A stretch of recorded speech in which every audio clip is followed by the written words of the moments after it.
జగిత్యాల పట్టణంలోని నిరుపేద వర్గాల వారికి అందరికీ ఏదైతుందో గృహవసతి సౌకర్యం కల్పింప చేయాలనేటువంటి ఒక భావనతోని ఆనాడు 2008-9 మధ్య కాలంలో నేను శాసనసభ్యుడిగా ఉన్ననాడు ఏదైతుందో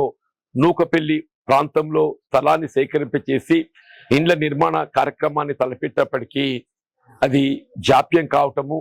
ప్రభుత్వాలు మారటంతో ఏదైతుందో నిర్మాణ కార్యక్రమం ఏదైతుందో సొంత ఇళ్ల నిర్మాణంతో డబుల్ బెడ్రూమ్ ఇండ్ల పథకానికి మార్పు చేయబడటం వల్ల ఈ దాదాపు 2 దశాబ్దాలు గడుస్తున్నప్పటికీ కూడా ఈ డబుల్ బెడ్రూమ్ ఇండ్ల నిర్మాణానికి సంబంధించి కూడా నిర్మాణం పూర్తి చేయబడ్డప్పటికీ మౌలిక సదుపాయాలు పూర్తి స్థాయిలో కల్పింప చేయబడలేకపోవడంతో ఉదాహరణకి ఏదైతుందో వీధి దీపాలే కానీ విద్యుద్దీకరణతో పాటుగా త్రాగునీటి సౌకర్యం, డ్రైనేజ్ సౌకర్యం కల్పింప చేయబడలేకపోవడంతో ఏదైతుందో వాళ్ళ నివాసితం అక్కడికి స్థిరపడలేకపోయారు లబ్ధిదారులు. అటువంటి లబ్ధిదారులకు అందరికీ కూడా సాధ్యమంత త్వరలో ఈ ఎన్నికల ప్రక్రియ ముగియటంతో ఏదైతుందో వారికి అందరికీ కూడా వారికి కల్పింప చేయవలసిన మౌలిక సదుపాయాలన్నీ కూడా కల్పింప చేసి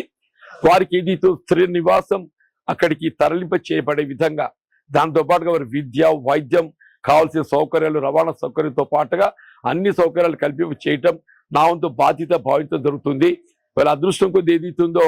నేను శాసనసభ్యుడిగా గెలవలేకపోయినప్పటికీ రాష్ట్రంలో కాంగ్రెస్ ప్రభుత్వం ఏర్పడటం ఇది మనకు కొంత కలిసి వచ్చిన అంశంగా భావించక తప్పదని చెప్పంటూ నేను ఈ పరిస్థితిలో దయచేసి నిరుపేద వర్గాలందరూ కూడా గృహవసతి కోరుకునేటువంటి లబ్ధిదారులు అందరూ కూడా ఏదైతుందో రేపు రాబోయే పార్లమెంట్ ఎన్నికల్లో నాకు అండగా నిలిచి నా గెలుపుకు తోడ్పడాలని చెప్పని నేను సవినయంగా కోరుకుంటున్నాను.